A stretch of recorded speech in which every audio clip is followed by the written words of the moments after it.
Ever wondered how your favorite tangy yogurt or fizzy kombucha is made? Welcome to the fascinating world of fermented foods.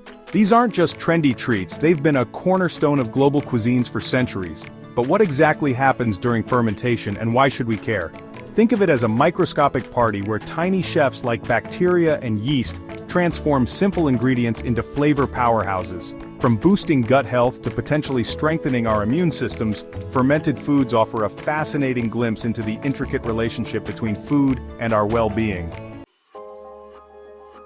Now I know what you're thinking, microorganisms? In my food? Don't worry, we're not talking about the kind that sends you running for the bathroom. We're talking about the good guys. The ones that have been hanging out with humans for millennia, helping us transform raw ingredients into culinary gold. Fermentation at its core is a dance between these microscopic helpers and the sugars found naturally in food. Imagine yeast, those tiny fungi workhorses munching on sugars and releasing carbon dioxide. That's what gives sourdough bread its characteristic airy texture and bubbly personality.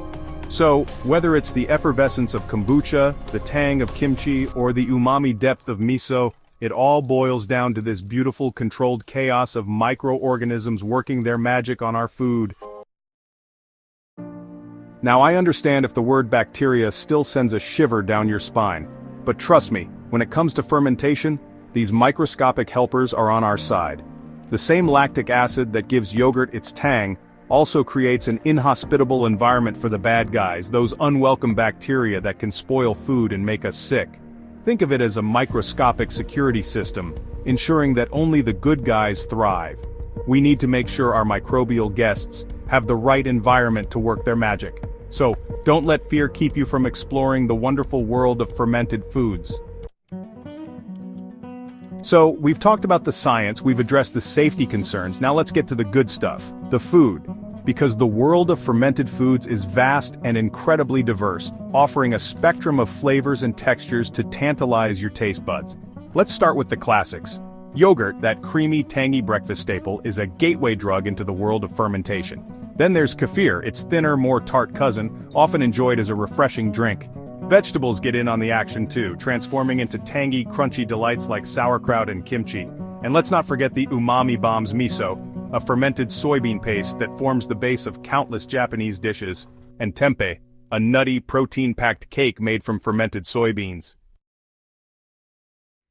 Now you can't talk about fermented foods without mentioning probiotics, those live microorganisms that offer a whole host of potential health benefits.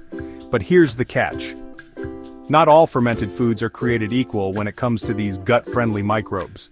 Some fermented foods are like bustling probiotic metropolises, teeming with live and active cultures. Yogurt, kefir, and unpasteurized sauerkraut are prime examples. However, other fermented foods, while still delicious and nutritious, might have a lower probiotic count. So, if you're looking for a probiotic punch, it's important to read labels carefully and choose products that specifically state they contain live and active cultures. Let's talk gut health. Our gut is home to trillions of bacteria, both good and bad, that play a crucial role in our overall health. It's like a delicate ecosystem, and when things are in balance, we feel our best. But when bad bacteria take over, it can lead to digestive woes, weakened immunity, and even impact our mood.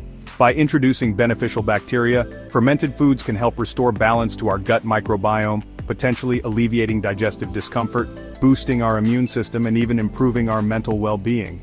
However, it's important to remember that everyone's gut is unique.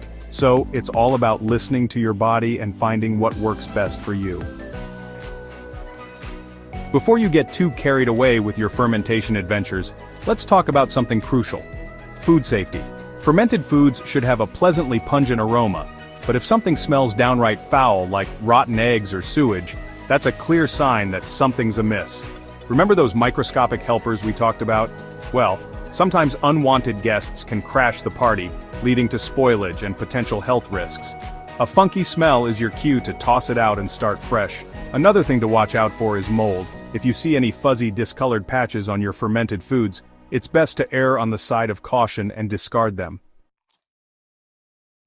So, you've successfully fermented your own batch of sauerkraut, or maybe you've stocked up on kombucha from the store.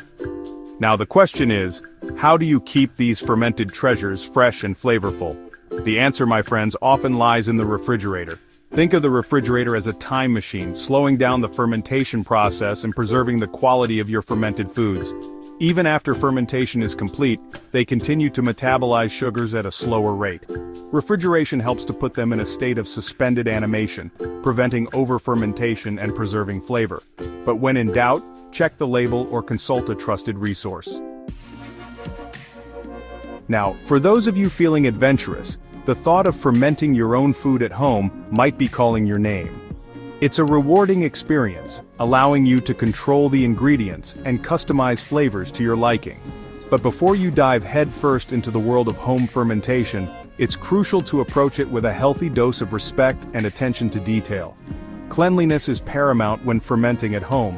That means sterilizing your equipment, using fresh, high-quality ingredients, and avoiding cross-contamination.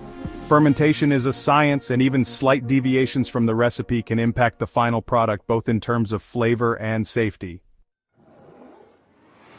Let's address the elephant in the room: sugar. Yes, even fermented foods, often touted for their health benefits, can contain sugar. Remember those microbial chefs we talked about? Well, they need sugar to fuel their fermentation frenzy. They feast on the naturally occurring sugars in milk, vegetables, or fruits, transforming them into those tangy, complex flavors we love. However, some fermented foods, like kombucha, might have residual sugar left over after fermentation. The key here is moderation. Enjoy fermented foods as part of a balanced diet, being mindful of your overall sugar intake. Let's face it, digestion isn't always a walk in the park.